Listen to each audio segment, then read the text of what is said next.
ضروری نہیں کہ ہر مرد ایسا ہی ہو۔ اب اس کو ہی دیکھ لیں جو آج آنے والا ہے۔ ہر سال آج کے دن آتا ہے اور اس کی ڈیمانڈ ہوتی ہے بس ایک دلہن جو پوری رات گھونگھٹ اوڑھے کمرے میں اس کے سامنے بیٹھی رہے۔ پچھلے 3 سال سے یہ سلسلہ چل رہا ہے، لیکن مجال ہے جو اس نے آج تک مجھے ہاتھ بھی لگایا ہو۔ بس چپ چاپ فرش پہ بیٹھ کر شراب پیتا رہتا ہے، پتہ نہیں کس بات کی سزا دیتا ہے خود کو۔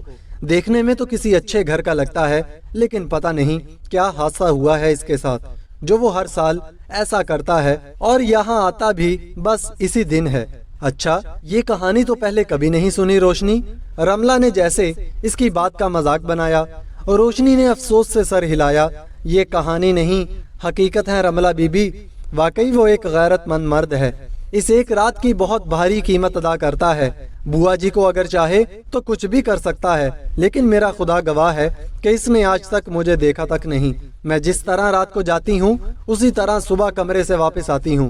میں تو خود حیران ہوں کہ آج کے دور میں ایسے مرد بھی موجود ہیں۔ بس کرو روشنی، کم از کم اسے غیرت مند تو مت بولو۔ اگر اتنا ہی غیرت مند ہوتا تو کبھی کوٹھے پر نہ آتا، دل لگی کے لیے کوئی اور ذریعہ ڈھونڈ لیتا۔ بھلا یہ کیا بات ہوئی کہ دل بہلانے کے لیے اسے کرائے کی دلہن کا ہی سہارا لینا پڑا؟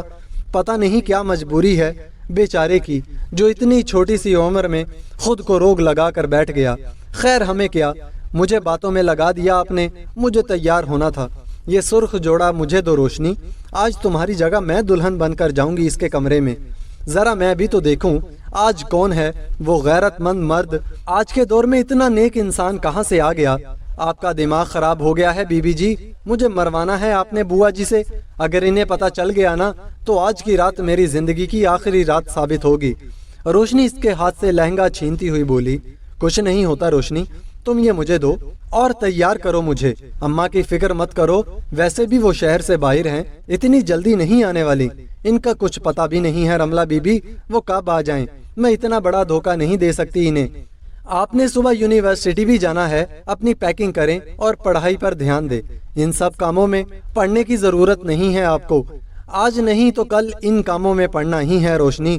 آخر تمہیں ڈر کس بات کا ہے، اماں کا یا پھر اس بات کا کہ وہ میرے ساتھ کچھ غلط نہ کر دے؟ دونوں کا ڈر ہے مجھے بی بی جی۔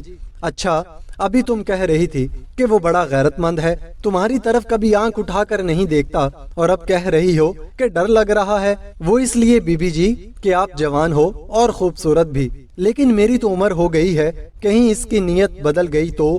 آپ ہیں بھی اتنی پیاری کہ کوئی بھی آپ کو دیکھ کر ڈگمگا جائے، وہ تو پھر نشے میں ہوگا۔ آپ خدا کے لیے مجھے یہ لہنگا واپس کر دیں اور اپنے کمرے میں جائیں۔ نہیں روشنی، ایک بار جو میں نے سوچ لیا وہ کیے بغیر اپنے قدم پیچھے نہیں ہٹاتی۔ تم مجھے تیار کرو جلدی اور اس کمرے میں پہنچاؤ۔ میرے کمرے میں میرے موجود نہ ہونے کا کسی کو پتہ نہ چلے، یہ ذمہ داری بھی تمہاری ہے۔ لیکن بی بی جی، لیکن کچھ نہیں روشنی، میں یہ پہن کر آ رہی ہوں۔ زبردستی لہنگا اٹھائے واش روم چلی گئی اور کچھ دیر بعد باہر آ کر ڈریسنگ کے سامنے بیٹھ گئی۔ کرو مجھے تیار، انداز حکمانہ تھا۔ روشنی بے بسی سے آگے بڑھی اور اسے تیار کرنے میں مصروف ہو گئی۔ ایک بار پھر سوچ لیں بی بی جی، اگر کچھ ہو گیا نا تو اس کا انجام ہم دونوں کے لیے بہت بھیانک ہوگا۔ جب روشنی اسے تیار کر چکی تو اسے روکنے کی آخری کوشش کی، مگر رملہ نے گھونگھٹ چہرے پر گرا لیا۔ چلو روشنی، مجھے اس کمرے میں چھوڑ دو چپ چاپ، اور میرے کمرے میں جا کر میرے بستر پر لیٹ جاؤ تاکہ اگر کوئی آ بھی جائے تو ٹینشن نہ ہو۔